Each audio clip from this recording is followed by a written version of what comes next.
Eve teasing এর ঘটনা ঘটেছিল সেই রাতে। মেয়ের মৃত্যুর জন্য দুটো গাড়িকেই দায়ী করেছেন সুতন্দ্রার মা তনুশ্রী চট্টোপাধ্যায়। শনিবার চন্দননগর থানায় ইভটিজিং এর অভিযোগ দায়ের করেছেন তিনি। রবিবার রাতে পানাগড়ে গাড়ি দুর্ঘটনায় মৃত্যু হয় চন্দননগরের বাসিন্দা ইভেন্ট ম্যানেজমেন্টের কর্ণধার বছর 27 সুতন্দ্রা চট্টোপাধ্যায়। সুতন্দ্রার সঙ্গে থাকা সহকর্মীরা তখন দাবি করেছিলেন একটি সাদা এসইউভির আরোহীরা তাকে ইভটিজিং করেছে, অশ্লীল ইঙ্গিত করছিলেন, গাড়িতে বারবার ধাক্কা দিয়েছে, তার জেরেই দুর্ঘটনা ঘটেছে। যদিও পরে ইভটিজিং এর তথ্য উড়িয়ে গাড়ির চালক দাবি করেছেন সুতন্দ্রা চট্টোপাধ্যায়ের কথায় 100 কিলোমিটার বেগে গাড়ি চালিয়েছিলেন, তার জেরেই গাড়ি উল্টে দুর্ঘটনা ঘটে। আগেই সিসিটিভি ফুটেজ দেখিয়ে পুলিশ দাবি করেছিল রেষারেষির জেরে দুর্ঘটনা ঘটেছিল সেই রাতে। এই ঘটনায় এসইউভির গাড়ি চালক বাবলু যাদবকে 4 দিনের মাথায় গ্রেফতার করে পুলিশ। ঠিক কী কারণে বয়ান বদলেছে গাড়ির চালক এবং সহকর্মীরা তা জানতে জেরা করার দাবি তুলেছেন সুতন্দ্রার মা। জানা গিয়েছে সুতন্দ্রার মায়ের অভিযোগ চন্দননগর থানা থেকে কাকসা থানায় পাঠিয়ে দেওয়া হয়েছে। ক্ষেত্রে সাদা গাড়িটা যখন পেছন দিক দিয়ে এসে আমাকে হাই রোডে একবার মারলো,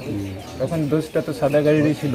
আর আমাকে কেউ মেরে চলে যাবে, আমি তাকে কিছু বলবো না, এটা তো কোনোদিন হতে পারে। মারার পর আমরা বুঝতে পেরেছি যে আমাদের ফলো করছে। সেই স্পটে ম্যাডামের কথা আমি শুনছিলাম, ম্যাডাম আমাকে যেরকম বলতে কারোর এরকম মাথা কাজ করেনি। তো ইগনোর করে, জাস্ট কথাগুলোর কোনো অ্যান্সারই করে না অনেক সময়। এটা তো পুরো গাঝাড়া কথা হয়ে যাচ্ছে। কোনো তাহলে উনি প্রথম যখন এই বয়ানটা দিয়েছিলেন তখন এই বয়ানটা তার কোথায় ছিল যে গাড়ির যিনি মালিক তিনি আমায় বয়ান বলেছিলেন যে জোরে গাড়ি চালাও ভাই, আমি তাই জোরে গাড়ি চালিয়ে হঠাৎ করে গিয়ে ধুম করে ধাক্কা মেরে একবারে মালিককে মেরে দিলাম।